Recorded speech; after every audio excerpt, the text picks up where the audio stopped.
আসসালামু আলাইকুম, সবাই কেমন আছেন? আজকে আমাদের মুরগিকে গাম্বুরার ভ্যাকসিন করব। আমরা রানীক্ষেতের ভ্যাকসিনটা কিভাবে করেছিলাম এবং কিভাবে করতে আপনাদেরকে দেখিয়েছি।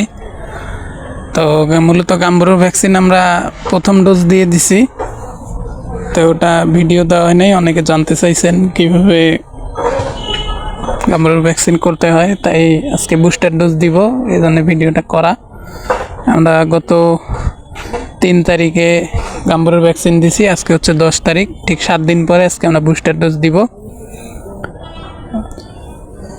তো মূলত এটি 300 ডোজের একটি ভ্যাকসিন। আমরা প্রথমে 6 মিলি পানি দিয়ে ভালোভাবে ডিস্টিল ওয়াটার দিয়ে মিক্স করে নিব। এরপর এই পানিটা সুন্দরভাবে যতটুকু পানি লাগে মুরগির বাচ্চার জন্য অতটুকু পানির সঙ্গে মিশিয়ে নিব, নিয়ে ওদেরকে দিয়ে দিব।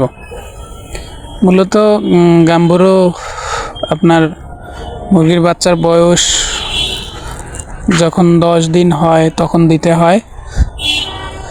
ঠিক 9 দিনের দিন দিলে সবচেয়ে ভালো হয়। আমরা প্রথমে 9 দিনের দিন দিছি, তা ওটা হচ্ছে 1 ফোঁটা করে এক চোখে দিছি, অর্থাৎ প্রতি চোখে 1 ফোঁটা করে দিয়েছিলাম।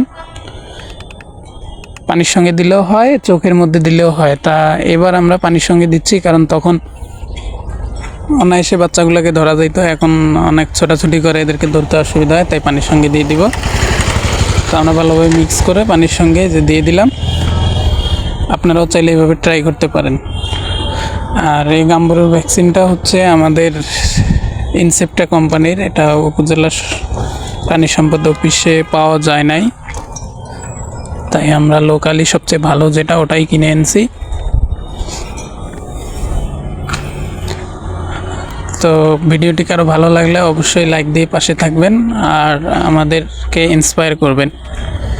ইনশাল্লাহ আমরা আমাদের প্র্যাকটিক্যাল খামারের অভিজ্ঞতাগুলো আপনাদের সঙ্গে শেয়ার করব। তো আমি ভ্যাকসিনেশন দেওয়ার আগে মুরগিগুলোকে পানি দেওয়া বন্ধ করছিলাম, প্রায় 2-3 ঘন্টা কোনো পানি দেয় নাই, যাতে ভ্যাকসিনটা সব বাচ্চা পায়, মুরগির বাচ্চা সবগুলো যাতে খেতে পারে, এজন্য মূলত। তাই দেখতে পাচ্ছেন আপনারা, পানি দেওয়ার সঙ্গেই ওরা সবাই অনেক কৌতূহল নিয়ে খাচ্ছে। তো আলহামদুলিল্লাহ, সবাই আমাদের জন্য দোয়া করবেন। আর যদি কারো মিশরীয় ফার্মি মুরগির বাচ্চা লাগে আমাদের সঙ্গে যোগাযোগ করবেন।